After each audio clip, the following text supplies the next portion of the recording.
What's going on, people? It's Kish Yardi Games Reviews or Kish Yardi Gaming Network. Yeah, that's how it is. I have a couple channels with that variation. Anyway, make sure to like, share, and subscribe to the channel. Um, we're gonna really go in today about Game Pass, Xbox, and its future, and why Xbox and Phil Spencer needs the flagship game like Halo and stop trying to give away all its exclusive games for the sake of play anywhere. Because if Netflix drops a console for its games, if Steam come out and Steam got 150 million um, exclusive game for Steam, and they have a fan base, so I don't think it's very wise for Phil Spencer to try to go away from the console and go away from flagship games just to have the ecosystem. And I'm going to show you why today. So make sure you stay tuned for the ride because it's going to be a long one. All right, so here it is. Before these massive purchases, so we're talking about what Xbox did, right? Before these massive purchases, Xbox was lagging behind PlayStation and Nintendo in exclusive titles and global market share. Despite having a powerful hardware and online service like Xbox Live and Game Pass, Xbox lacked consistent first-party studios, delivering blockbuster exclusive the way Sony had God of War, Spider-Man, and The Last of Us.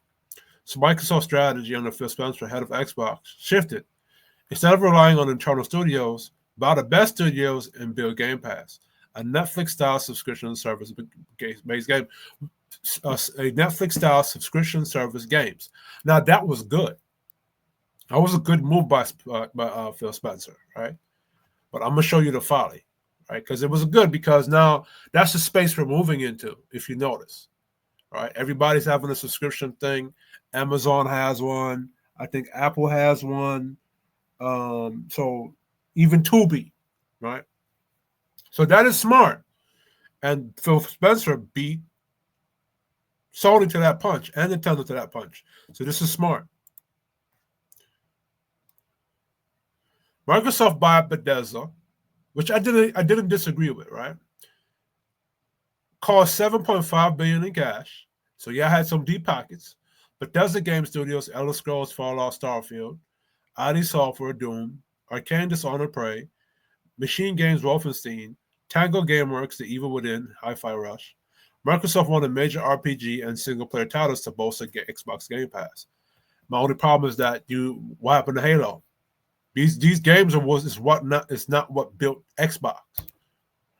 Anyway, Microsoft always wanted to strengthen PC gaming and cross-platform strategy, since Bethesda games have strong PC roots. Public reaction: massive shock in the gaming world. Fans question whether Elder Scrolls or Starfield would become Xbox exclusive. Microsoft later confirmed that the future Bethesda titles would be exclusive where Game Pass exists, meaning Xbox and PC. Microsoft bought Activision. Now, I question this. I don't know why they did this. It was to take a strike at Sony.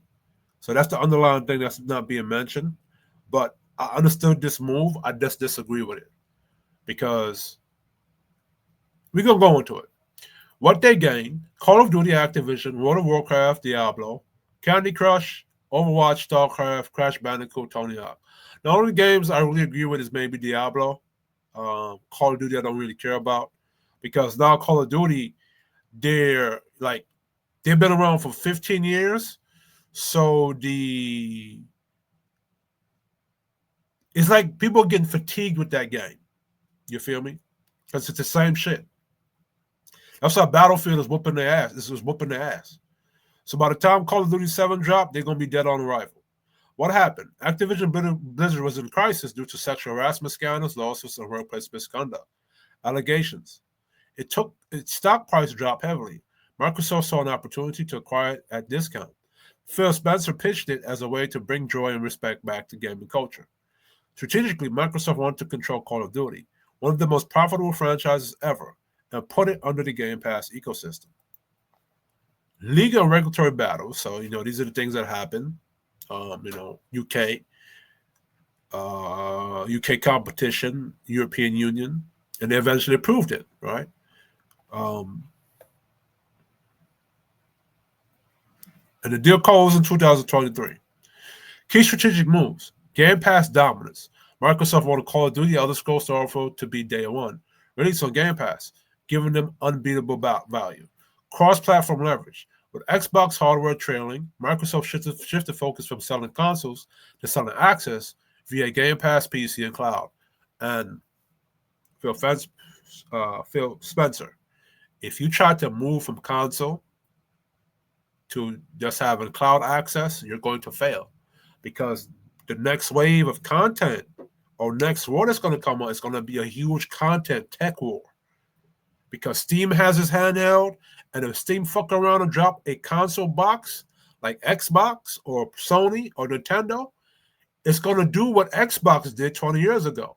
When Xbox first hit the scene, Phil Spencer, it came out of nowhere. Plus, it had its own flagship game called Halo, and it was punching Nintendo and Sony in the face. I remember it. I'm 33 years old. Lines lined up across the block to go get Halo and to go get an Xbox. Steam, Netflix, and Apple, who already have a built-up fan base, can repeat what you did 20 years ago. What Xbox did 20 years ago, Phil Spencer. I'm just saying. Culture power move. Microsoft aimed to rebuild its image after years of Xbox missteps, positioning itself as the most consumer-friendly platform in gaming. Bethesda, Starfield launch in 2023, as an Xbox PC exclusive, becoming the Game Pass centerpiece. Activision Blizzard, integrated into Xbox Game Studios, Call of Duty remains multi-platform for now, due to contracts and concessions, but Microsoft owns it fully. Bobby Kotick, Activision's controversial CEO, officially left after the merger closed. Xbox Game Pass has over 30 million plus subscribers, and it continues to grow. Microsoft now owns over 30 major game development studios, making it one of the biggest game companies in the world, second only to Tencent and Sony in total gaming revenue. That's good, right? But that still doesn't mean you should take away from the console, and it still doesn't mean you shouldn't focus on your flagship games. We're going to get into it. Historically, the console war model was buy our console, get exclusive games, stay in our ecosystem.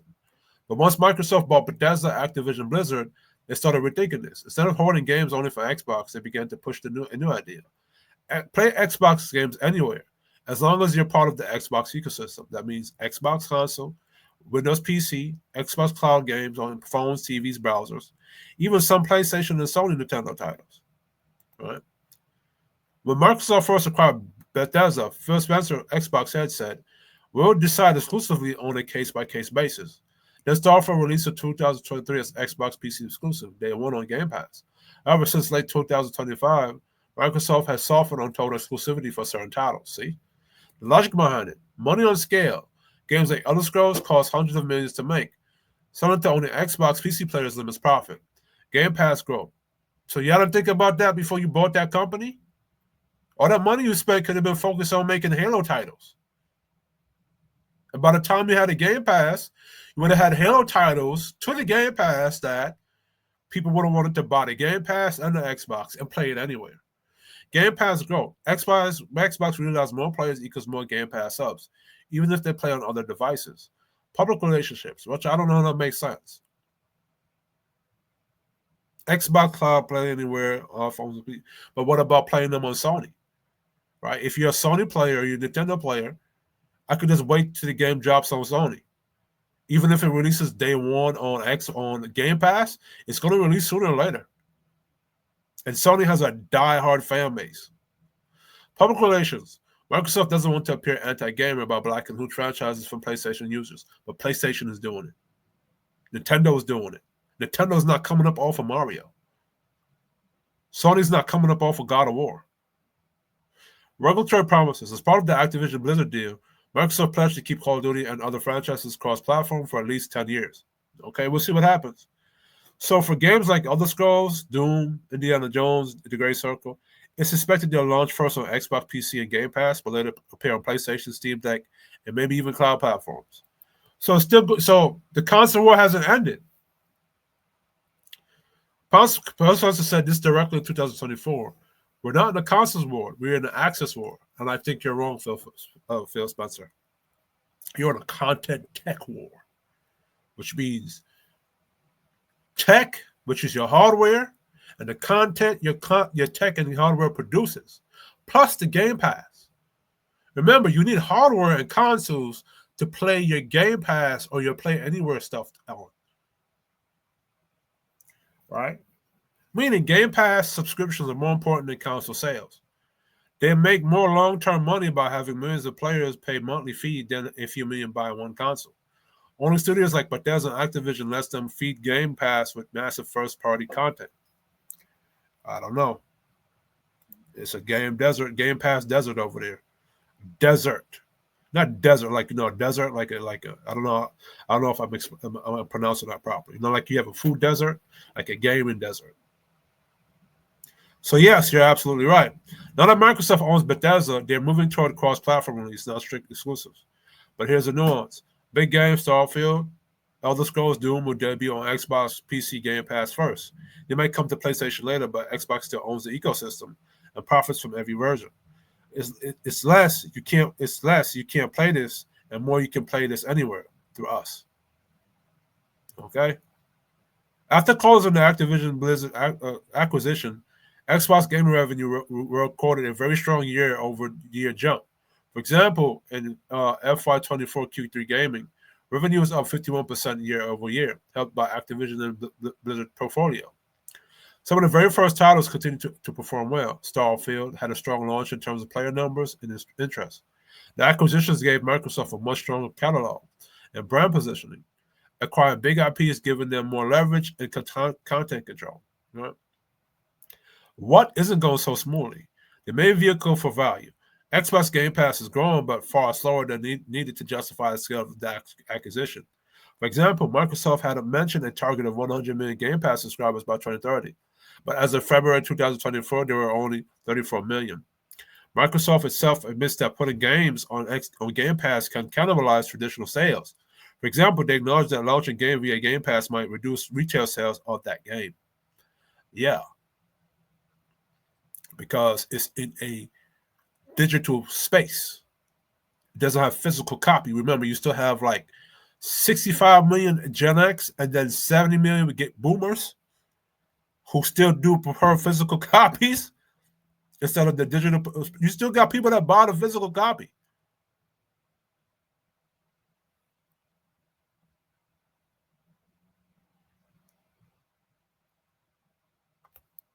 And now you don't have a console. And now you're not working on your console. Anyway, some internal and external reports indicate that acquisitions haven't yet triggered the kind of subscription growth bump Microsoft hoped for. Where's the source cited? Because remember, people could just go buy the physical copy if they don't want to spend the $30 a month on a Game Pass. There's still a lot of people that's like that, right? This may have worked better in the future when we was in a digital age, but again, you still got a lot of people that buy physical copies.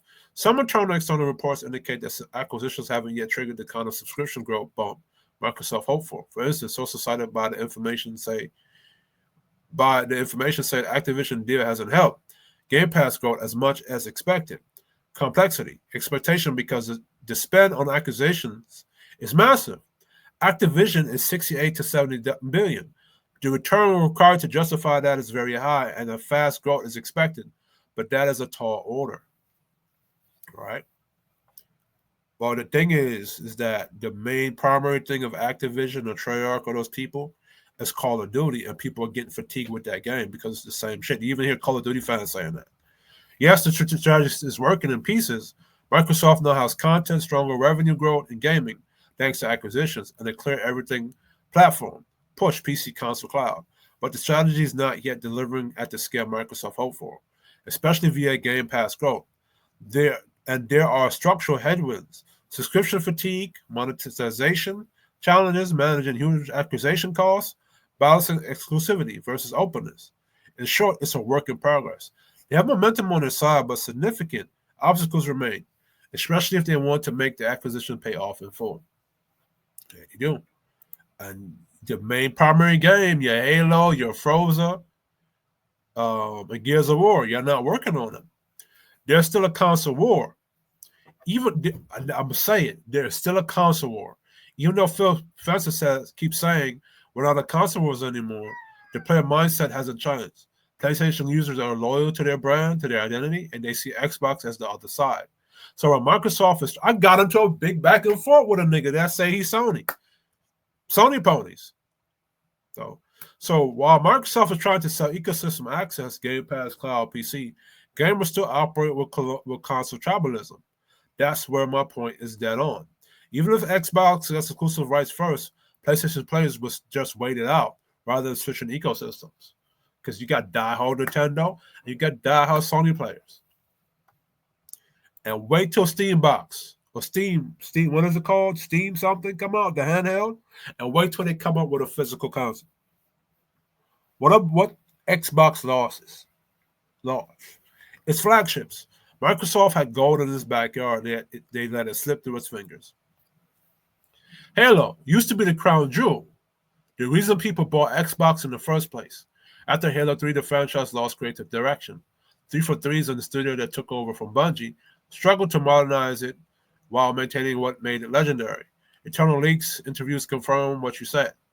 So this is I was looking up for, I was searching ChatGPT for the over 30 plus games that was pitched, right?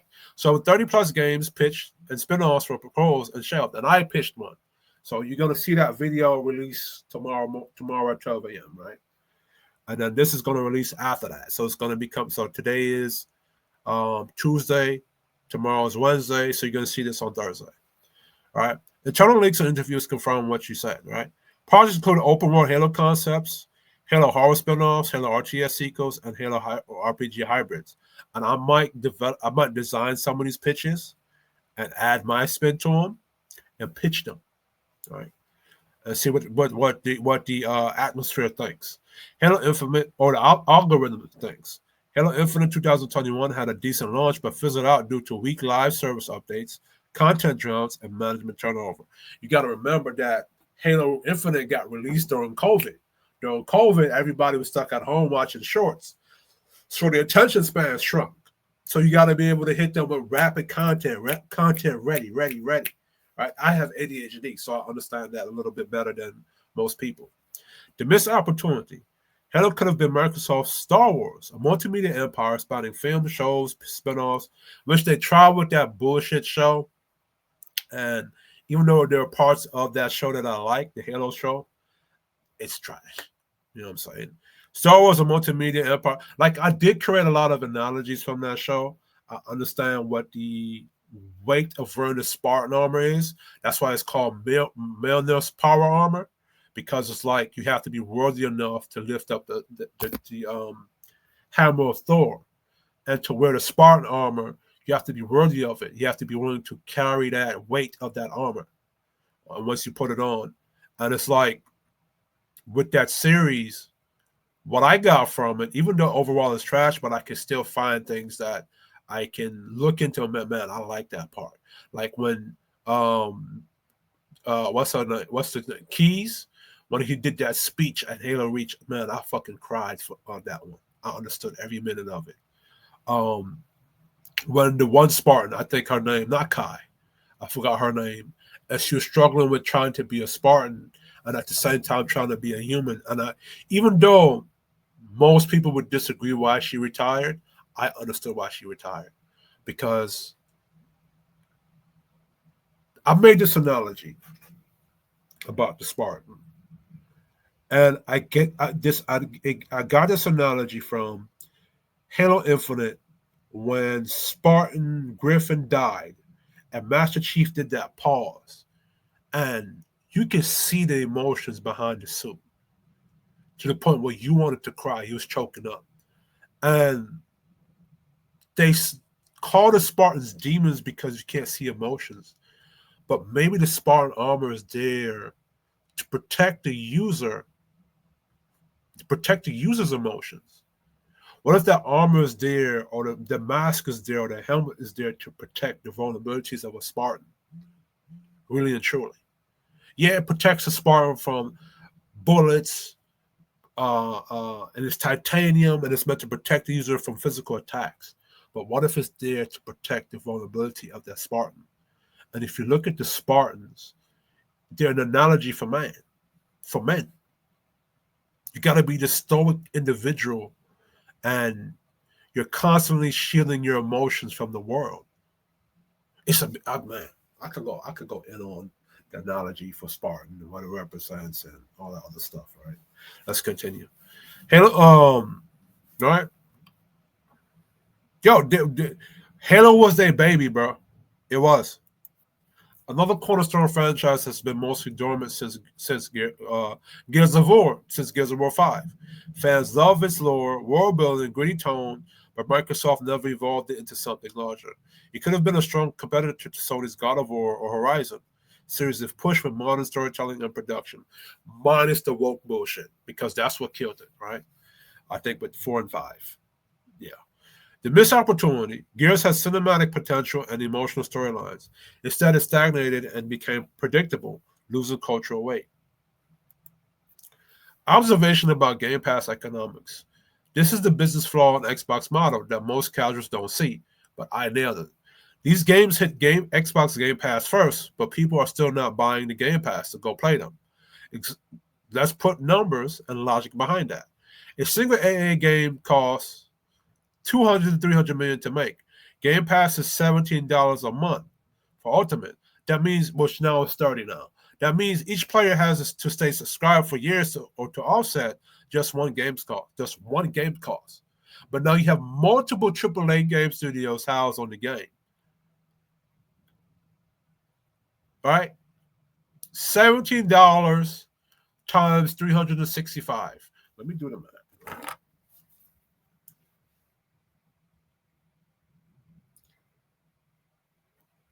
We do the calculator, man. Let me see if I could put the calculator on. Get the calculator. Let's get the calculator. Get the calculator. Get the calculator. Get the calculator. Let's get the calculator. Get the calculator. Get the calculator. Get the calculator. Get the calculator. Get the calculator. Let's get the calculator. Let's get the calculator. So $17 a month. 17. I'm not a mathematical genius, so don't quote me on that.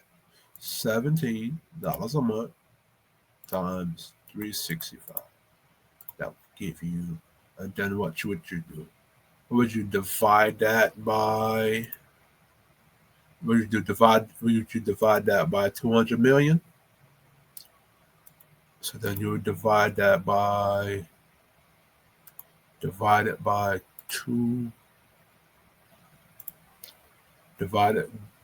it by 2.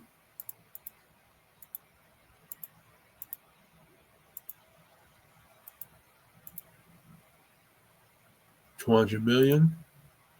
All right, so let's do 6205.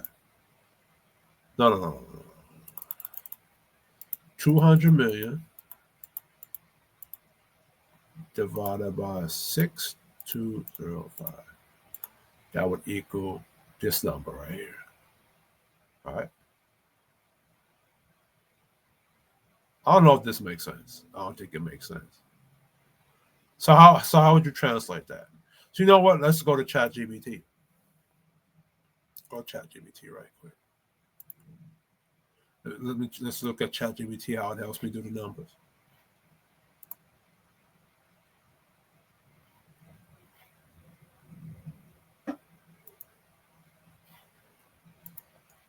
Hey, ChatGPT, I'm trying to do some numbers, right?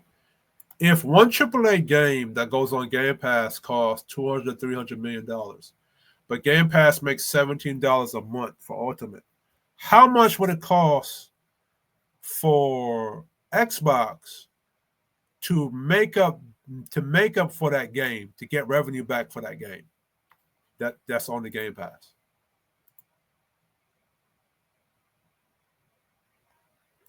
And then show me the calculations how you got to it.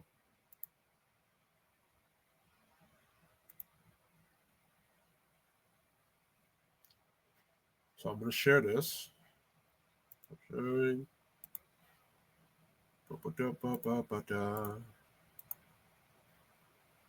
Game Pass.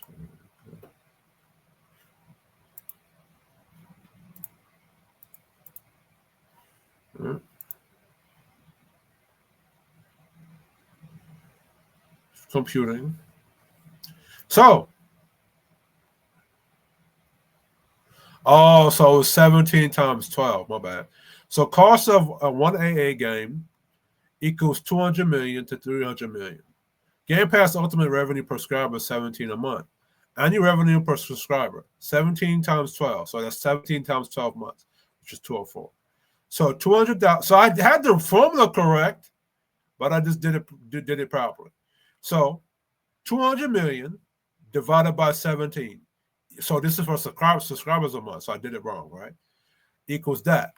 11 million times 17 would equal this number, right? 11 million times 10 plus 7, 17 would equal. Oh, so this is giving me that. How does it give me? So, all right, so with this, 1 month. 17 million plus 82 million equals 200 million and 2. So where did the 882 million come from? I don't understand. I gotta ask ChatGPT. So for 300 million divided by 17, this is this number. So round it up for this amount for the month. Verification. This times 17 equals 160 million. Plus that would equal that. How many subscribers for 1 year? Right? Month, 204. Oh, shit. ChatGPT doing some numbers over here.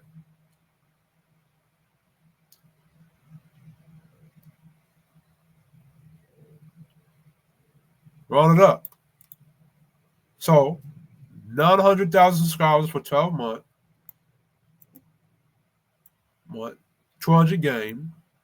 300 million. Oh. So my question is, right? How did you get? I need to know, how did you get the 82 million number in the first calculation? Where did that come from?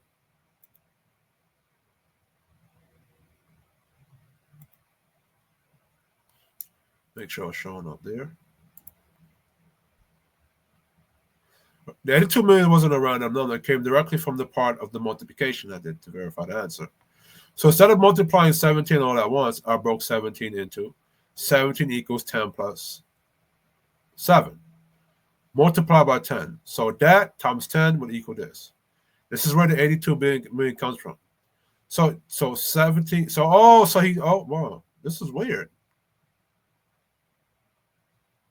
Oh, so he multiplied it by separately.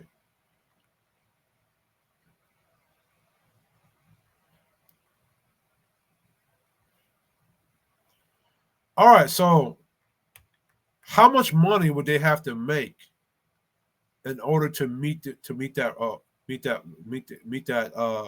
to gain profit from the 200 to 300 million for each AA game, for just one AA game?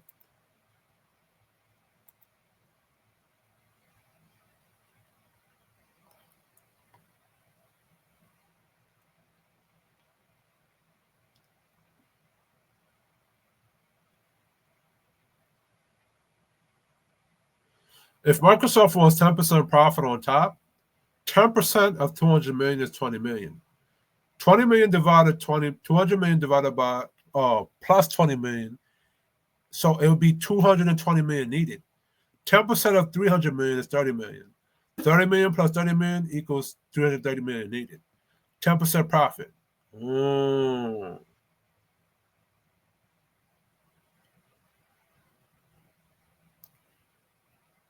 How many subscribers a month does it take to reach profit? Let's do one simple example cleaning. 10% profit on 200 million. Target revenue. See, I was never good at the whole percentage math thing. I was always good at the algebra and other stuff, right? So with this, 220 million divided by 17. So that's 17. That's 17 subscribers a month equal this number. This number, if those subscribers stick for 1 full year, annual revenue per subscriber, 17 times 12 equals $17 times 12 months would equal 204. 220 divided by 204 would equal this number. This is what needed to make profit for them to see profit. Anything above break even becomes profit.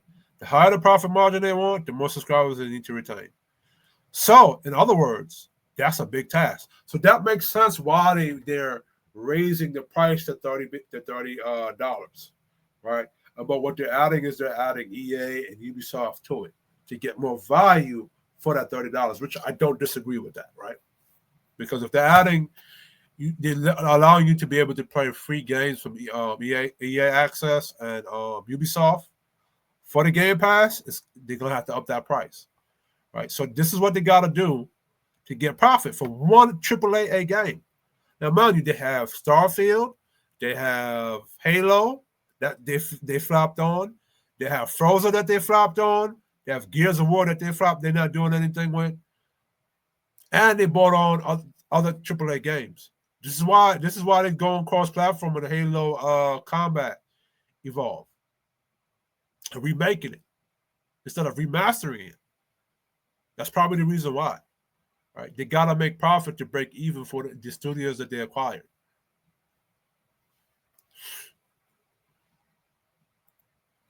I'm not a big math genius, but what I'm able to see is not the math itself, but I'm able to make common sense out of common sense, if that makes sense. That means each player has to stay subscribed for years to offset just one game cost. That's why I did that breakdown. Meanwhile, PlayStation's players just wait for the eventual port.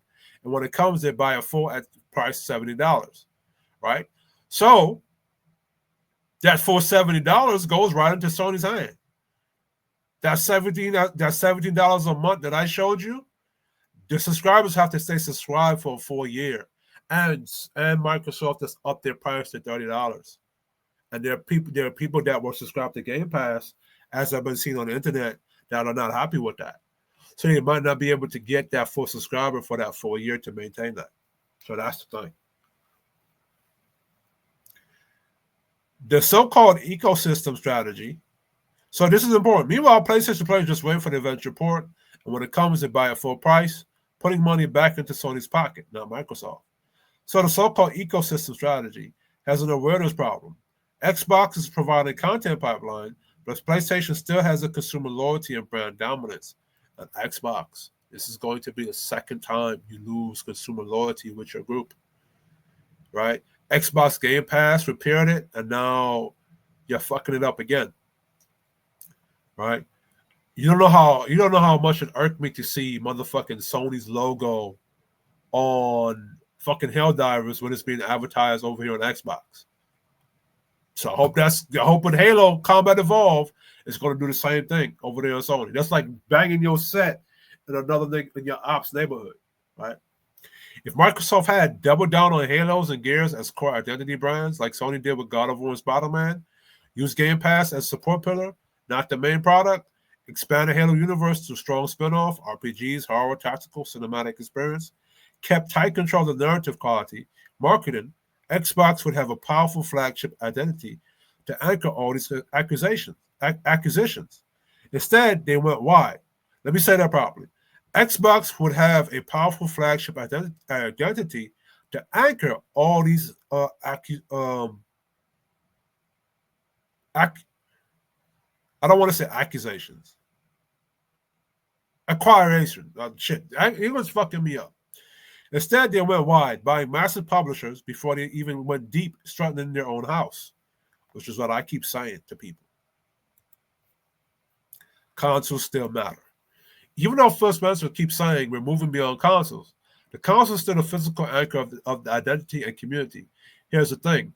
PC Game Pass is convenient but fragmented. Performance issues, modding, driver conflicts, and weaker UI. Console Game Pass is smooth, easy, unified. You buy a box, plug it in, and you play. That convenience is what built the console market in the first place. It's what Sony, Nintendo, and even Sega mastered. Simplicity and exclusives equal emotional attachment. If Xbox keeps shifting away from consoles without powerful flagship titles, they're removing the very reason casual gamers buy into their ecosystem. Mascot problem, no face of Xbox, right? So that's the problem. Sony has Kratos, Spider-Man, Ellie, Joel, Last of Us, Aloy, Horizon. Nintendo has Mario, Link, Samus, Donkey Kong, and Pikachu, and they're not coming up off of those.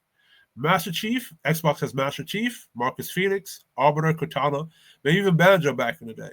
But now there's no flagship mascots that represents Xbox Soul. When you think Xbox, you think service, Game Pass, cloud gaming, not characters, and that's dangerous because gaming is emotional. People buy consoles for identity, not just specs and subscriptions. Right? Phil Spencer's long game and its risk. Maybe Phil Spencer's long-term plan is to phase out consoles and push everything to the cloud. That's exactly the big picture play. The Netflix gaming model, here's what's going on. Xbox cloud gaming, xCloud is being built into TVs, phones, tablets, browsers, Samsung apps, etc. Microsoft wants Xbox to be a service, not hardware. Their dream scenario is you don't buy consoles anymore, you just subscribe. That's why they're willing to release some games on PlayStation and still get money. They're buying content giants like Bethesda, Activision control the libraries. They're integrating cloud access into Game Pass Ultimate, slowly conditioning gamers to not need any hardware. But here's the fatal flaw in that plan. Sony and Nintendo will still have their consoles, mascots, and cultural loyalty. Microsoft might win the cloud, but lose the heart of gaming culture. Because when you move console, you remove tangibility, a box, a controller, a symbol. Exclusivity, reasons to buy. Nostalgia, memories tied to specific eras. Like you could go, like being 33 years old, born in the 90s, growing up in the 2000s. I remember my father taking me to 42nd Street and buying me my first Sega, buying me my first Nintendo, buying my first Nintendo games. I remember going to my cousin's house and playing PlayStation, playing WWE, playing James Bond, playing Super Mario Smash Brothers. I remember those things. I remember the box, the emotions, and the times that we had. Just like I remember Halo on Xbox. And we used to go to school. This is before we had Xbox Record. And we only had to tell the stories. You feel me? Back in the 360 days when you had the Red Ring of Death. Like a lot of shit is tied to that. You feel me? So people invested. That's what keeps people emotionally invested in Sony and Nintendo, not just technically. The real risk becoming the Steam of consoles. If Microsoft keeps focusing on access instead of identity, Xbox could morph into a cloud-based Steam, massive library, no personality. That's profitable in theory, but culturally, that's a loss. No one talks about Steam with emotional attachment. People talk about PlayStation, Nintendo, and Halo. Basically, the whole philosophical divide inside Microsoft right now. The gamers still want the Xbox, the icons, the culture. The executives want subscription, clouds, and data. The danger, if Xbox completely detached from its console roots before fully replacing that emotional connection, they'll win the tech war but lose the cultural war. Amazon's been in stealth mode. If you've been watching the fucking Amazon, if you've been watching fucking Amazon can drop something, a console, or something. And it's going to be like Xbox when it dropped 20 years ago. And if you remember when Xbox dropped, there are a lot of consoles we fucking forgot about at that time. Ain't nobody talking about Sega. Well, I'm talking about Sega because I remember it. But when Xbox dropped, ain't no more fucking Sega you was talking about.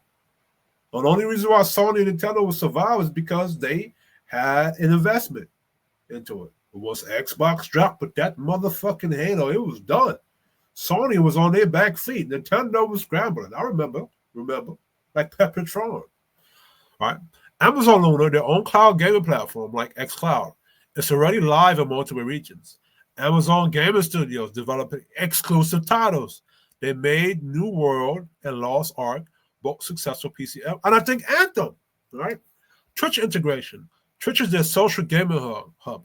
If they connect Luna and Twitch fully, they could turn every stream into a Play Now button. Hardware potential. Amazon already makes Fire TV, Fire Stick, and tablets. All they need is to add controller compatibility and a Game Pass style app, and boom, that's a console in disguise. Perfectly. Amazon can easily roll out a hybrid streaming console with an exclusive game that makes everyone pay attention. And when they do, they'll undercut everyone with Prime integration. Imagine Amazon Prime plus gaming plus TV plus Twitch all in one plan. That's the kind of play that could shake up the entire market. And they're doing it. Phil Spencer, if this is the next war, this is going to kick off the next tech war. Watch. Netflix next move, interactive domination. Netflix is already experimenting with this exact idea. They've released interactive shows like Bandersnatch, Black Mirror, and You vs. Wild. They're hiring veteran developers from Call of Duty, Halo, and God of War. They've launched over 80 mobile games and are testing cloud streaming, currently on TVs and PCs in a limited beta. Netflix is just thinking about shows. They're building transmedia franchises. Imagine a Stranger Things game you can play instantly while watching the show, or a Squid Game interactive mode that connects with your Netflix account. Give them 2 to 3 years, and it's completely possible they release Netflix Gamebox, a small cloud-based console that streams Netflix games plus shows. It will plug right into your TV like Apple TV or Fire Stick. No disc, no download. That's subscription plus controller. Watch. Yo, bro, I'm going to be here for it. Phil Spencer can have a cloud and still have the console. That's exactly what he should be doing, because here's the truth. Phil isn't just competing with Sony and Nintendo anymore. He's defending Xbox's place in the common streaming empire. He knows Amazon has Twitch, AWS Cloud, and infinite money. Netflix has the world's biggest entertainment pipeline. Apple has the world's most locked-in ecosystem. Sony has prestige and loyalty. If Xbox drops a console too early, they lose the one thing that gives them physical presence and loyalty in household. So you don't want to drop a console too early, right? You don't want to drop it. You don't want to get rid of it at all. You want to pick the right time, but you need a flagship game. That's why he's trying to walk a tightrope. Keep the console anchor of the brand, build the cloud future revenue, feed both with exclusives from Bethesda, Activision, etc. But like I said, if they abandon their mascots and flagship games, then when Netflix and Amazon do drop their consoles, Xbox will have no emotional foundation left to stand on. Final thought. I don't think Phil is crazy. He's early. He sees where it's heading. But if he abandons the console before the culture shifts, he'll hand the future to companies like Netflix and Amazon who understand entertainment loyalty better than Microsoft ever has, because they do. Sony and Nintendo aren't going anywhere because they understand the emotional connection. Microsoft understands infrastructure. Amazon and Netflix understand access and addiction. The company that can merge emotion plus infrastructure plus access first, that's the one that wins the next era of gaming. I'm telling you, it's going to be a war, bro. Phil Spencer, Gambit.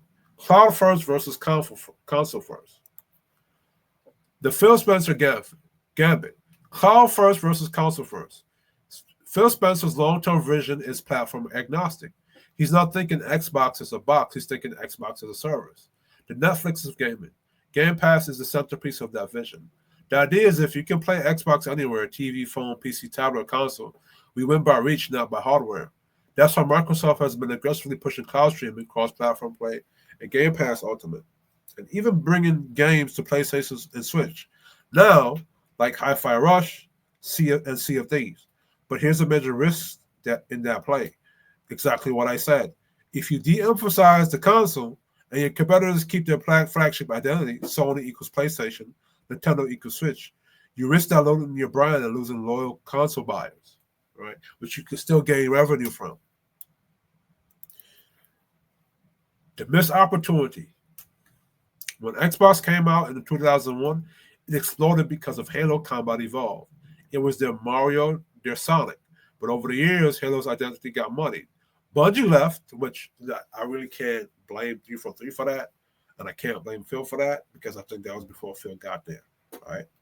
350 industry struggled to define what Halo was supposed to be in the new era, right? Because right around that era, you had Call of Duty, you had Battlefield, you have all these different FPS shooters, and it's like now you don't have any creatives that's there like Bungie. So now you have to try to adapt to what's new to that environment. That era in 2010 is what killed AVP, right? Because I remember it. I was enjoying AVP because it was something different from Call of Duty. But people kept bringing up this is not like Call of Duty, right? So I understand what the issue was going on at that time. The TV show Halo Infinite's inconsistent live service rollout hurt the brand. Yeah, it did. That TV show, even though I can pick some things from it that I enjoy, I can see certain things in it that certain messages that were trying to be portrayed. Overall, that show was trash, right? Internally, there were dozens of Halo spinoffs that were pitched, from horror games to RPGs to tactical shooters. But Microsoft leadership passed on most of them because they didn't fit their short-term Game Pass or multiplayer metrics. That strategic blind spot. Halo could have been its own Star Wars-like ecosystem if they nurtured it. And you know what? I'm going to design spinoffs and put a life and essence to those RPGs and to those tactical shooters, right? Which means that I have to now go back into my bag of Halo, go revisit some of the books, some of the horror stories, and talk about it. You're going to see it. Why Game Pass isn't dominating yet? Game Pass is popular, but growth is slow. And I nailed the why. Players are content to wait for ports or sales. PC Game Pass adoption is weaker than expected. Many PlayStation users would rather buy than subscribe. Game publishers worry about revenue dilution.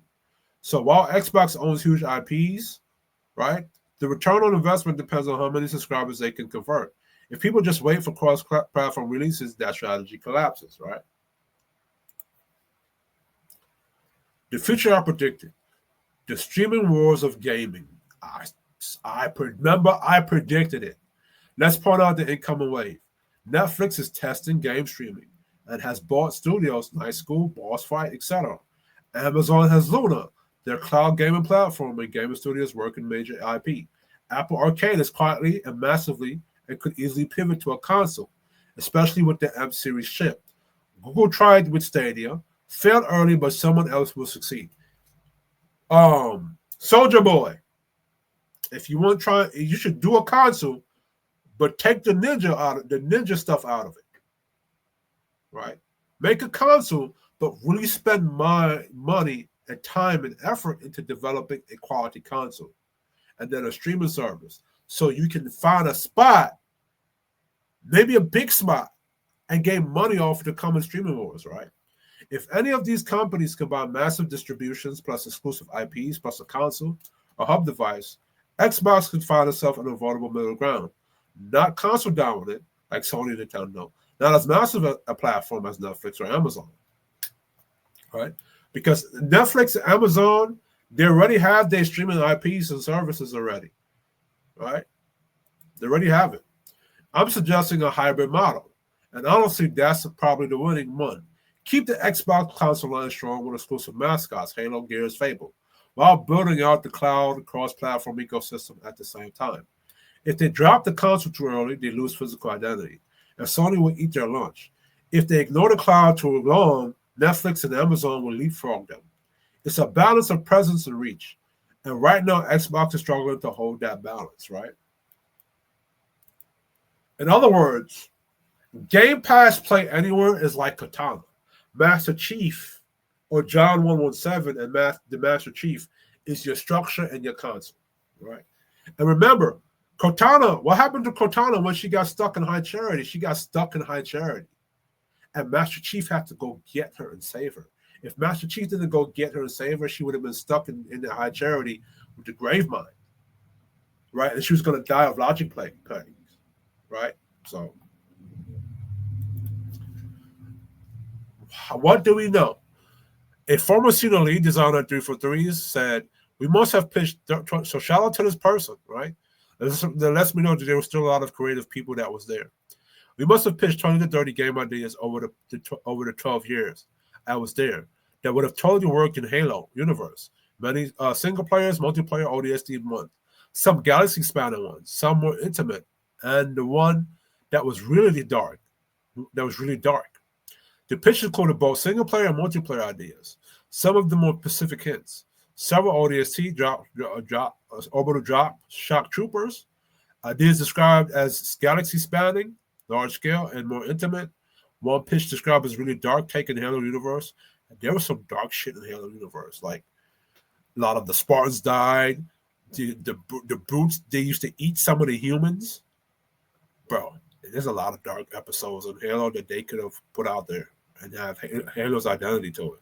I might design some pitches and put it out there, see what happens. These weren't just small concept ideas. They were pitched to higher ups at Microsoft Xbox for possible production. The ideas are publicly referenced to, though not in full detail. VR343 dev commentary and interviews. Halopedia. We don't have a publicly verified list of all 2030 ideas with detail, right? So this is Dustin. What do we do? Do know. That's not good. Y'all abandoning your flagship game that could bring you subscription and subscribers and help you to sell consoles, right?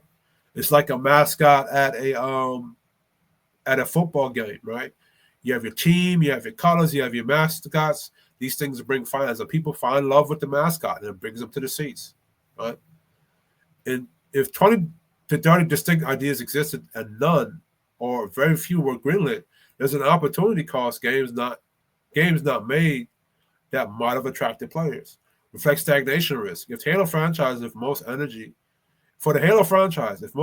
was on mainline titles but spin-offs and new directions were consistently rejected, the series might appear less dynamic. Indicates organizational strategic constraints. When many pitch accumulate without production, it suggests internal barriers, budget, risk, engine tech, corporate alignment, etc. Gives insight into fan frustration. Fans often feel Halo had so much more potential, and these revelations fuel that sentiment. What if?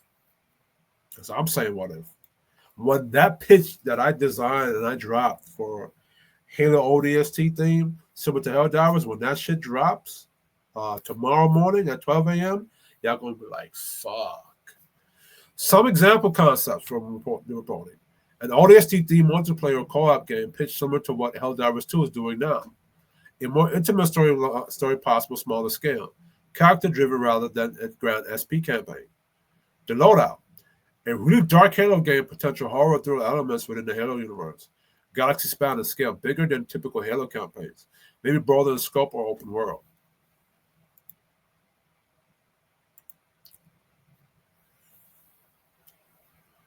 And I already designed this pitch, so wait till it drops, right? The audio-style tactical drop team co-op shooter idea was pitched multiple times to 343 Industries between 2014 and 2021. Former devs have now confirmed it was basically Helldivers before Helldivers. Small cars dropping into war zones, procedural generated missions, teamwork-based survival, objective planetary battles, all within the Halo universe. Kevin Smith, I don't know if that's your proper name, brother. We pitched multiple, so that's basically we don't know over the same thing. Right? And I don't like Helldivers completely. I hate that fucking heavy friendly fire shit. Like, the extreme hardcore mechanics is stupid. Ragdolling all over the fucking place. The dodge mechanics is stupid. You only got that dumbass dolphin dive. You can't slip, tactical roll, dodge, evade. Can't move from cover to cover. It's ridiculous. All of that could have easily fit into Halo's lore, right? ODS teams, Spartan fire teams leading invasions, banished or insurrectionist worlds as combat zones, community-driven UNSC versus Covenant versus banished world map. I'm 100% right. Halo already had the gameplay system for it. They had firefight invasions, Spartan ops, and the Forge engine. You had Forge! They just needed to tie it together under one evolving live service structure. Instead, they funneled all their manpower into Halo Infinite's delayed and unstable live service model, which under-delivered killing momentum. Or they could have added that into Halo Infinite as DLCs. Or to expand it. Oh, you know what?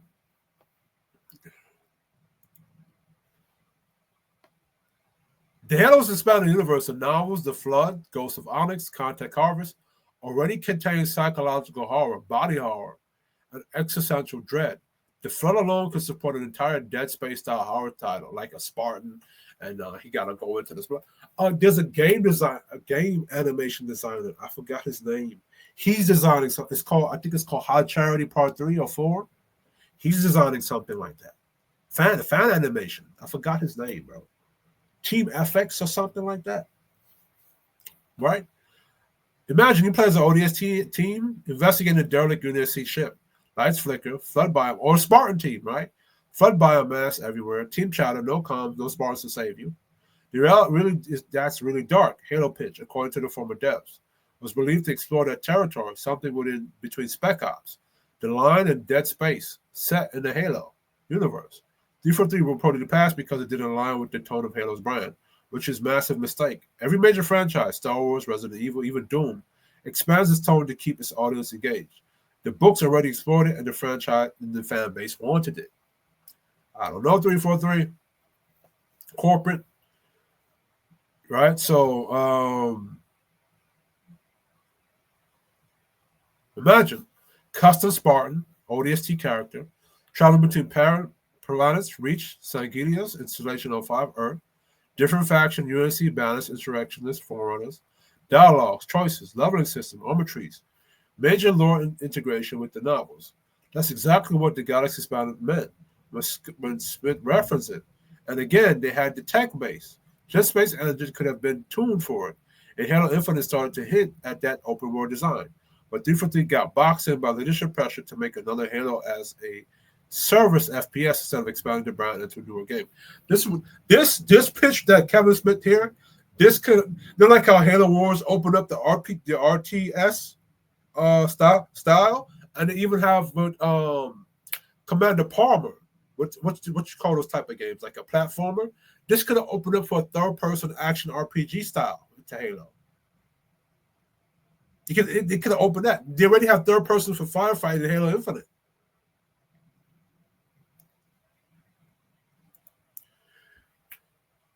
Why 343 didn't pull the trigger? They had the money, the infrastructure, and the gameplay assets, but not the creative freedom or greenlight support. Microsoft was hyper-focused on Game Pass content cadence, mainline Halo Infinite success, consolidation of resources after Activision Bethesda acquisitions. So 343 was in a weird spot. Too important to take risks, but too restricted to innovate. That's why devs like Smith, Stanton, and Ross eventually left. The studio became more of a franchise management hub than a creative force. And now your big three Halo people have left there now. So what do you have now? The ironic twist, Halo Divers 2 proved the idea worked. And the kicker, Halo Diver 2 showed that players love drop-in, drop-out co-op, love community-driven campaigns, players love fast-punching, replayable planetary warp missions. They should have known that with an invasion from Halo Reach. It's exactly what Halo could have been doing post-Reach. I said something very key. They could have had you play as ODSTs or Spartans defending or attacking, evading, assassinating, doing objectives. That's literally a Halo Wars plus Halo 3. ODST plus Destiny plus Helldivers Fusion. And it's brilliant. That's what the Halo IP should have been evolving toward between 2015 and 2025, along with Halo Infinite. You could have did two shits at once. $7 billion for Bethesda, $6 8 billion for Activision. You had the motherfucking deep-ass pockets. Halo Infinite was built to be a platform, not a game. Let's see what they say.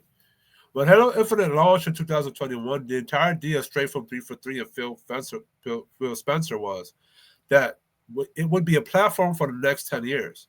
Not just a single release, but a foundation for new stories, characters, and campaign expansions. What the fuck is they? They even publicly said Halo Infinite is the start of the next 10 years of Halo. 343 Industries, 2021. That means DLC, new campaigns, new multiplayer modes, and even a live service story. Content was supposed to keep it alive like Destiny 2 or Fortnite. The architecture was they had the Slip Space engine designed specifically to handle modular campaign, expansions, and seasonal content drops. The missed DLC opportunities were built into the lore. Now let's line up exactly what you said. Because you're seeing the same things the Halo lore community has been screaming about for 3 years. The Arbiter and the Banished. The Arbiter role was barely touched in Infinite. He's alive, he's active, but absent. The Banished are rich characters. Atriox, Escharum, Tremonius, Damascus, and the story was set up beautifully in Halo Wars 2. Infinite could have had an entire DLC arc called Halo Infinite Banished Wars, showing Atriox rise after surviving the explosion, after his interaction with Cortana, and him going to go looking for the Endless, right? Or maybe reactivating the Flood or whatever. Because it was part of the DLC mission for Halo Wars, where I forgot the name of it, where the Banished get bucked up into the Flood, right? Imagine playing as Arbiter. You can play as Arbiter, which was a fan favorite in Halo 2. Imagine playing as Arbiter rallying Shangheili and Banished defectors, trying to reclaim the ring from Banished control. And Arbiter could have ran in after the campaign to rally with Chief and the other Spartans, and they could have helped to take over the damn Zeta Halo and go kill Atriox. The cinematic gold, and it writes itself. The lost Spartan fire teams. Infinite hits at that many Spartans that died, but never shows how. Their audio logs, armor pieces, and data path reference. Fire Team Taurus, Fire Team Shadow, and Fire Team Majestic. But no actual missions with them. That's dozens of potential. And Spartan Locke's team, right? That's dozens of potential campaign. DLCs or co-op episodes right there. Halo Infinite, Shadows of Reach could have shown their last stand or survival missions. 343 literally left an open universe of characters without closure. $7 billion for Bethesda and 68 to $70 million for a motherfucking Activision, but you didn't have money to fix Space Engine and do all this. Infinite was clearly set up as a new trilogy foundation, the beginning of Chief's later life arc, his relationship with the weapon Cortana's successor. You could have had DLC 1, Chief and the weapon chasing the Banished Remnant. DLC 2, Chief reconnecting with Blue Team, Kelly, Fred, and Linda. DLC 3, the Endgame, the Return of the Flood, or the Precursors. Each DLC could have tied directly into Game Pass content seasons with new multiplayer tie-ins, new armor cores, maps, and modes connected to each campaign drop. That's how you build a flagship live service ecosystem.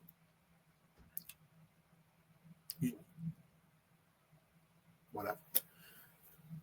The missed business logic that could have built up on top of Halo Infinite, that flagship game for Game Pass content. Exactly. That's what Game Pass desperately needed. Recurring prestige content that brings players back quarterly, like Netflix original series. Each DLC could have been a Game Pass exclusive, driving new subs. Released every 3 to 4 months, consistent engagement. Paired with new multiplayer events, bridging single player and multiplayer communities. Monetized via Battle Pass, cosmetics, and co-op content. Instead, 343 couldn't deliver even one expansion in 3 years. Players got fragmented seasons, canceled features like split-screen co-op, and no meaningful story updates. That killed Infinite's long-term engagement and, by extension, weakened Game Pass prestige lineup. I think that the new remake of Halo Combat Evolved, that's them throwing shit at the wall. The irony, Halo Infinite couldn't have been Destiny 2. Could have been Destiny 2 with depth. Bungie, the original Halo devs left and made Destiny, which is the model Halo Infinite was supposed to evolve into. Open world expansion, live updates, evolving lore, community events, all of it. Why the fuck did 343 did it? You know what? 343 tried to imitate the structure but didn't follow through with the content frequency and narrative depth. They built the engine and platform, they stopped and then stopped feeding it. That's like Netflix launching with one show and never releasing another. Spartan Locke was built up in Halo 5 as a major character leader of Fireteam Osiris, and an alternative main character alongside Master Chief. 343 released action figures, lore entries, and Codex content tied to Locke and his team. However, in Halo Infinite, there's almost no follow-through. Fireteam Osiris doesn't meaningfully appear. Locke's story is essentially dropped from the main timeline. Any missions, campaign, DLC, or co-op content using Locke could have leveraged him as a playable protagonist. What this could have added. If they had integrated Locke and other fire teams, co-op missions, players could pick Master Chief or Locke squads for tactical variety. Lore expansion, Fireteam Osiris missions could explore Banished activity, Lost Spartans, or ODST survival arcs. Game Pass content. Each fire team could have mini DLC or seasonal campaign with cosmetic unlocks and multiplayer tie-ins. Essentially, Locke wasn't just a character; he was a ready-made branch of the Halo universe that could have fed Infinite for years. You had food in your hand, and you box out your own apple card. Let me say that in plain English. You had your own bakery factory that was producing cheesecakes, apples, all kind of pastries. And instead of you opening up that shop for business, you closed it. The strategic miss. 343 already made toys, codex entries, and marketing material for Locke and his team. That sunk cost. That could have been turned into a long-term content pipeline. By ignoring it, they lost both storytelling potential and Game Pass engagement opportunities. Logical summary. Existing assets, Spartan Locke and Fireteam Osiris existed in the Halo IP. Misintegration. 343 didn't bring them into Infinite live service model. Lost opportunity. Could have supported narrative DLCs, co-op campaigns, and multiplayer tie-ins. Result.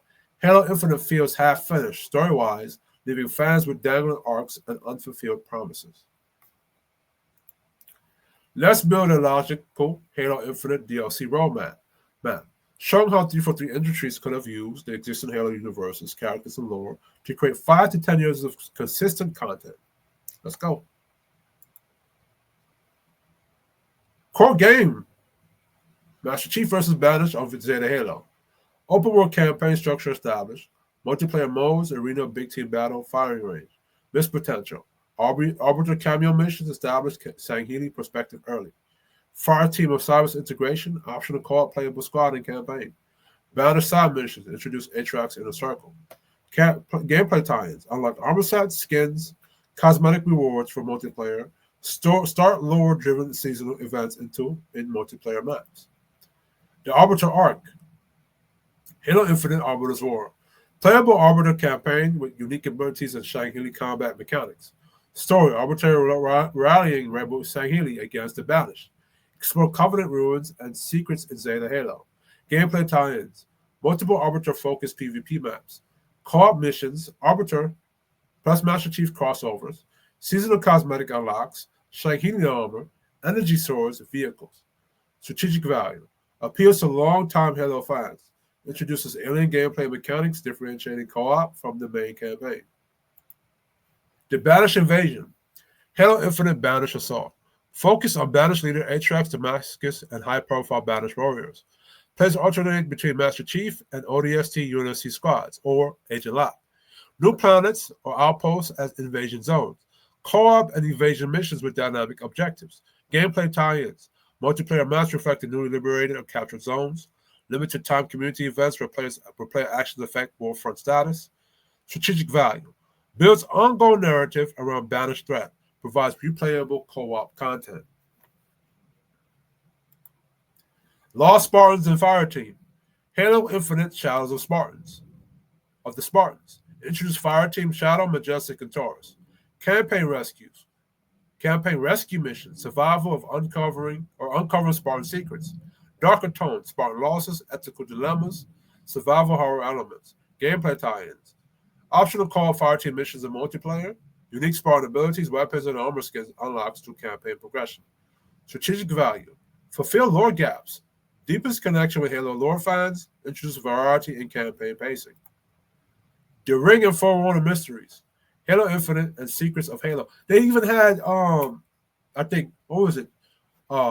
Forerunner structures on the Halo and Infinite that you were able to find and find them, and you were able to unlock stuff from them. You can do that. This could have tied that in. Explore Zeta Halo, Forerunner structures and ancient artifacts. Story.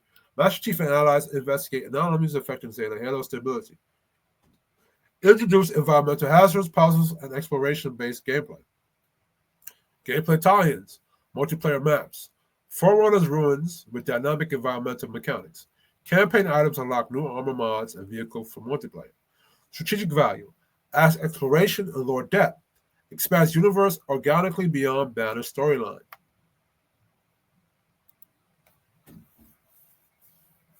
Flood Resurgence Horror Thriller DLC.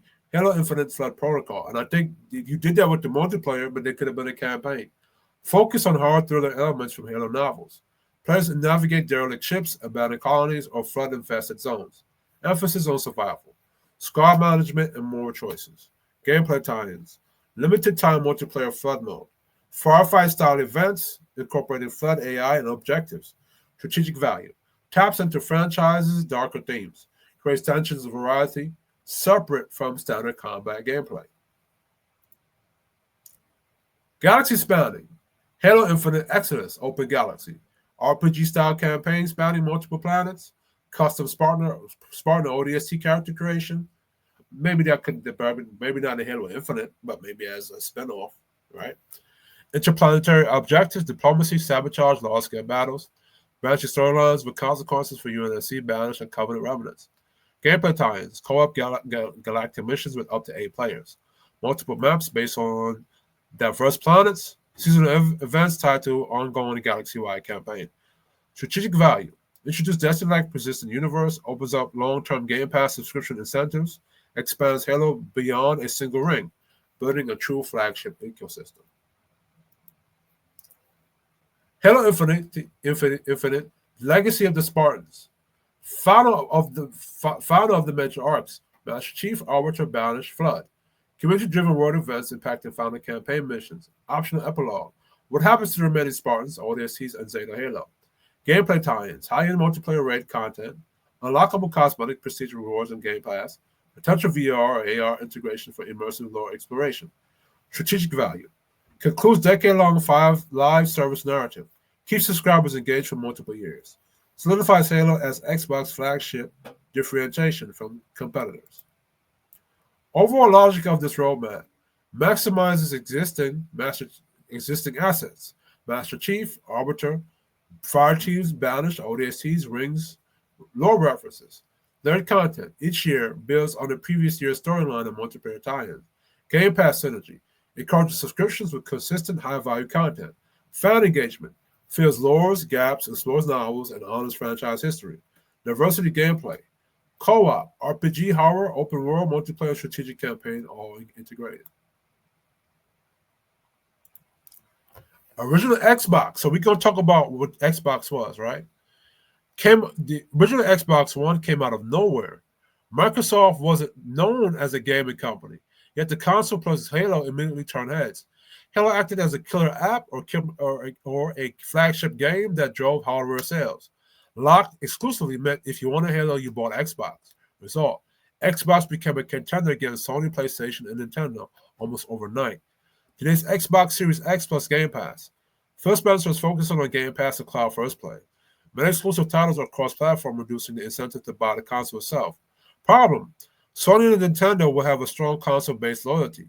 My point: Halo Infinite and other flagship IPs weren't leveraged fully, so Xbox loses the must-buy allure that made the original Xbox explode.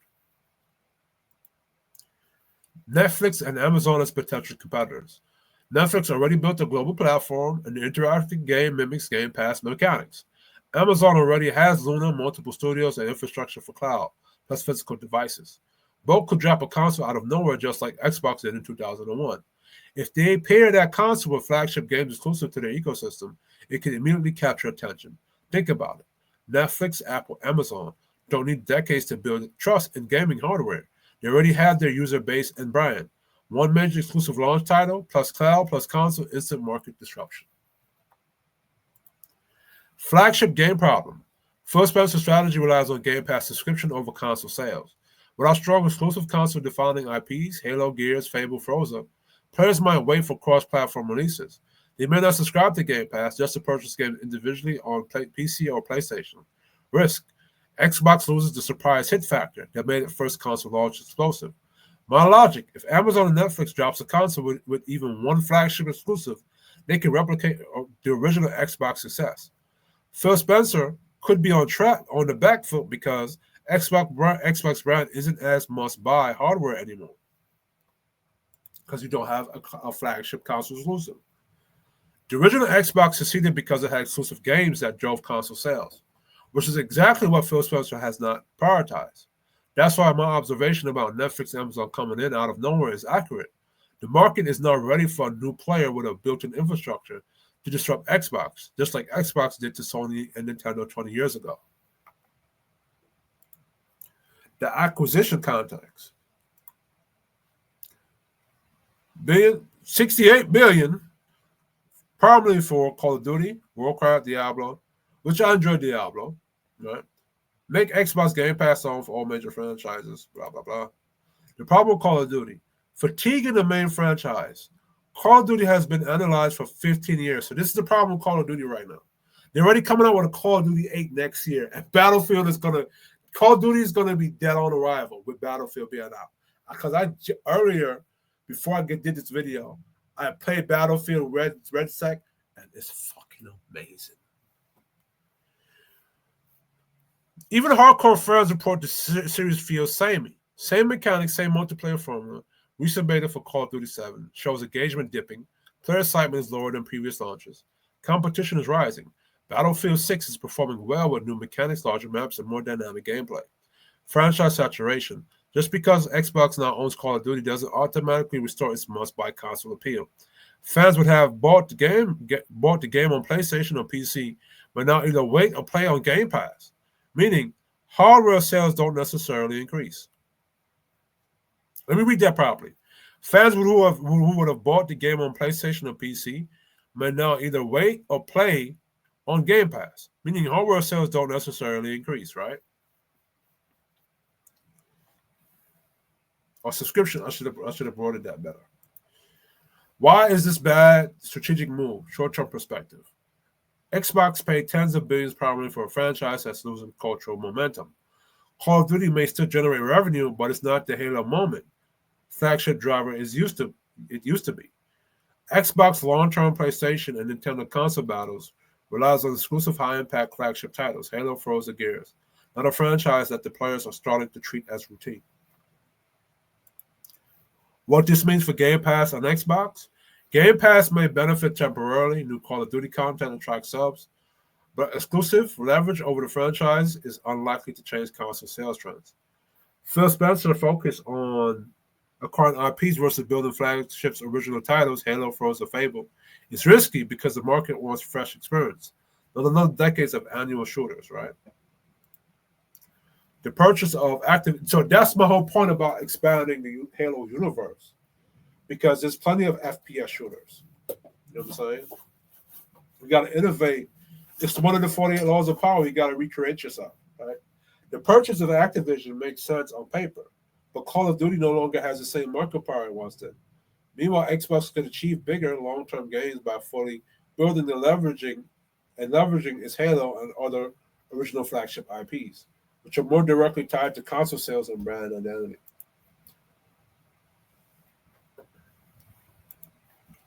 Xbox Play Anywhere allows players to buy a game once played across console, PC, and cloud. Phil Spencer has been pushing this ecosystem to blur the lines between hardware and cloud, but he still needs a flagship title to anchor the system. Why? Halo could have been that flagship. Halo Infinite already has the engine, lore, and universe to support multiple gameplay modes. ODST, Firesteam, Arbiter, Battles, Arcs, Lost Spartan storylines, Ring Forerunner explorations. Each of these could have been modular DLCs and seasonal campaigns. How this fits into Play Anywhere? Imagine a Halo series that launches on Xbox Cloud, via Play Anywhere, expands to exclusive DLC that could optionally be accessed on handheld devices or future mobile cloud handhelds. Has cross-platform multiplayer tied to each DLC, keeping communities connected. Effect, you get the best of both worlds. Drive console handheld sales with exclusive access content. Retain cross-platform engagement via Game Pass. Play Anywhere. Missed opportunity. Halo Infinite could have been the system seller, the game that makes people buy Xbox hardware, the handheld, or at least subscribe to the Game Pass. Instead, DLC is underdeveloped. Flagship content arcs, Arbiter, Balance, Fireteam are ignored. Play Anywhere benefits exist, but without a clear reason to buy or subscribe. Result, Xbox becomes more of a service platform than a hardware destination. Had 343 built Halo Infinite as a multi-DLC cross-platform flagship, it could have been a central spot of Xbox Play Anywhere, drive both console handheld hardware sales and Game Pass subscription. something Phil Spencer's strategy technically supports, but never fully executed. The missed game ideas. I think I already read through this, right? I don't have to. I'm getting tired of talking. So y'all get that part. Yeah, y'all can pause for a bit and y'all can read this yourselves. Mm-hmm.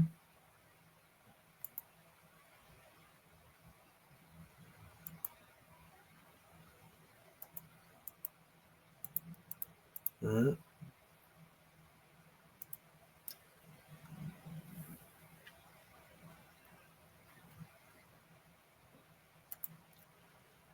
If 343 had even a fraction of these ideas, Halo could have been a decade-long ecosystem of flagship games fitting into Xbox Game Pass, play anywhere, and system sales. Something Phil Spencer's strategy could have fully leveraged. Flagship identity and concept. McDonald's burger equals flagship product. It defines the brand. You go to McDonald's because you want their Big Mac, not Burger King's Whopper. Burger King burger equals flagship product. Same logic. You go to Burger King for what uniquely fits their identity. Other items, fries, chicken nuggets, salads, may overlap, but the core reason to visit the brand is the flagship item. How this maps to gaming. Halo equals Xbox flagship. Like the Big Mac from McDonald's, Halo should define Xbox identity. Other games, Frozen Gears, etc., are side items. Nice to have, but not the primary draw for the platform. PlayStation. PlayStation flagship, example, God of War, Spider-Man. Players go to PlayStation specifically for these exclusives. The must-have burger that fits Sony brand. Game Pass cross-platform games equals fries and chicken nuggets. Useful, enjoyable, and sometimes overlap with other platforms, but not the reason someone buys the console. Why this matters? If Xbox doesn't fully build and deliver Halo as the flagship product, it's like McDonald's selling their fries but not perfecting the Big Mac. People may eat, but they don't go there first. Phil Spencer's strategy focuses on subscription service Game Pass, and cross-platform. But without a strong, unique flagship, Xbox loses the must-buy identity. Netflix and Amazon could drop a Big Mac equivalent and a must-have flagship game for the console and immediately steal attention. Flagship games are your identity. Without them, even with a broad catalog, Game Pass, cloud platform, etc., Xbox can't compel people to buy hardware. They're just consuming shared products like fries. Halo should have been the Big Mac, but 343 and Xbox didn't fully capitalize on that.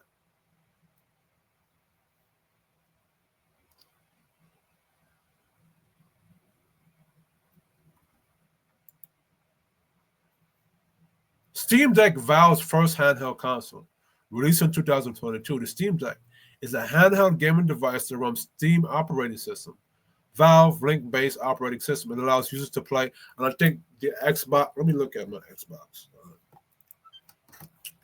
Look at my Xbox. The Xbox just recently dropped a handheld.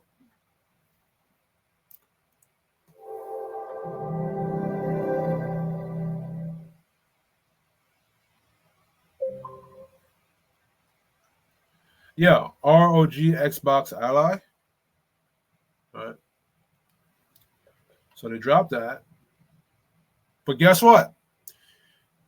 If Steam Deck 2, a potential home console, Valve is reportedly working on a Steam Deck 2, which may feature a significant performance upgrade, potentially using AMD next generation Magnus Zen 6 APU.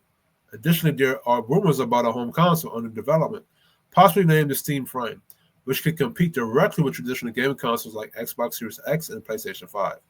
These developments indicate Valve's ambition to expand its hardware offerings and compete more directly in the gaming console market. I told you, the console war is not over. Valve's move into both handheld and home console markets introduced new competition for established players like Xbox and PlayStation. If Valve successfully integrates its hardware with Steam OS and offers a compelling game library, it could attract gamers looking for a unified PC gaming experience across devices.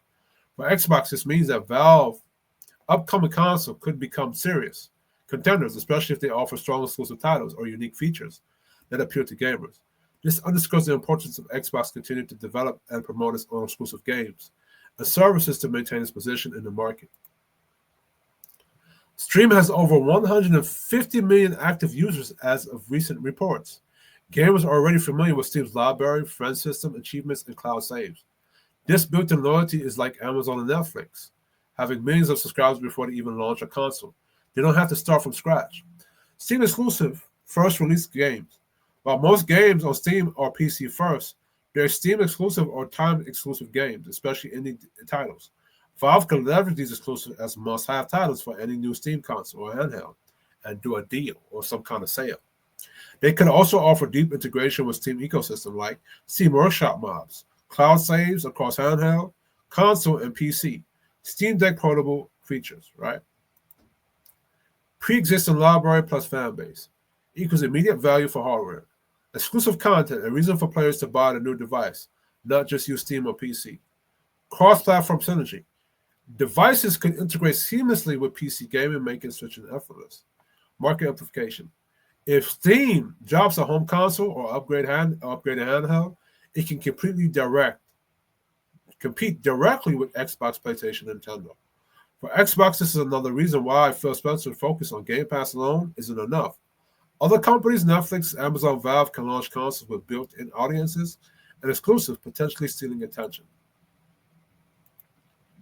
Let's discuss it, right? And we did a little bit of earlier. Added value, Ubisoft Classics, EA Classics, Fortnite Crew, so now the $30 is justifiable for the value they're adding, right? The value per game is high compared to buying them individually. Sticker Shock, jumping from 20 to 30 a month, is a 50% increase, which can make casual or price-sensitive gamers hesitate. Market pushback. Some retailers are even selling subscriptions at the old price to capitalize on this certification, showing there is real consumer resistance. Subscription churn risk. People who subscribe occasionally may cancel or delay renewing it if they don't see immediate value in the games they want. Strategic risk for Xbox.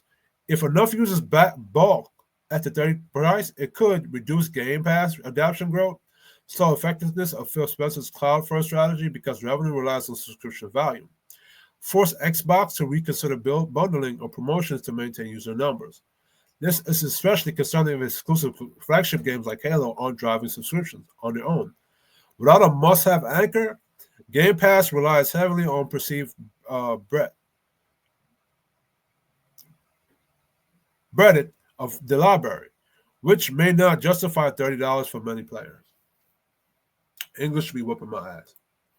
Key insight. The price hike combined with casual gamer fatigue could create friction for Game Pass adoption. Even though Ultimate has more games and perks, the perception of worth versus cost may not match for everyone, especially if there's nothing truly irresistible exclusive at the moment. I've already run through this.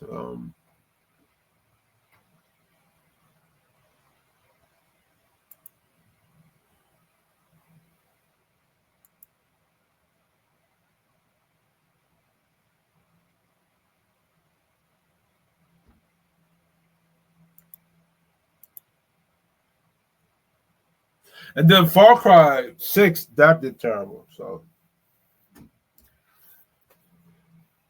already read through the missed opportunities.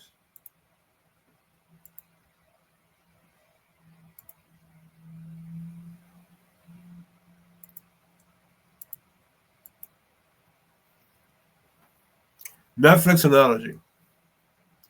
Exclusive homegrown content. Netflix has licensed movies like Xbox Game Pass, offering a large library of existing games. Netflix original exclusive series like Halo, Gears, Forza, flagship games that define the platform. Key insight: without homegrown exclusive flagship games, the platform loses its identity and can compel users to invest in hardware or subscriptions. So otherwise, Netflix has original stuff, right? Netflix has licensed other movies like Game Pass, but Netflix also has originals. Right. Cortana without Master Chief. Game Pass without flagship games. Cortana equals Game Pass, cloud play anywhere. Infrastructure AI that supports the experience. Master Chief equals flagship games, consoles. The anchor that drives purpose and engagement. What happens if Master Chief isn't there? Cortana can get hijacked, trapped, or destroyed like Atrax calling her out in Halo. Game Pass could lose relevance if it's just a cloud library without a must-play flagship to drive subscription. Key insight: Game Pass without flagship titles risks being hollow. Plenty of content, but no compelling reason to invest. Food desert analogy. Game Pass content quality.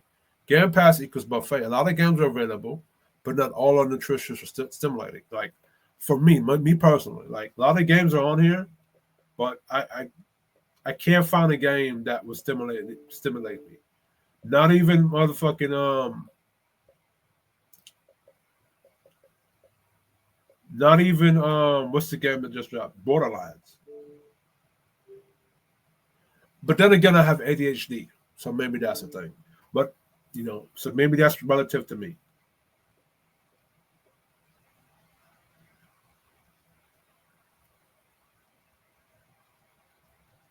Anyway, results: users may browse the library but feel underwhelmed, leading to subscription hesitancy.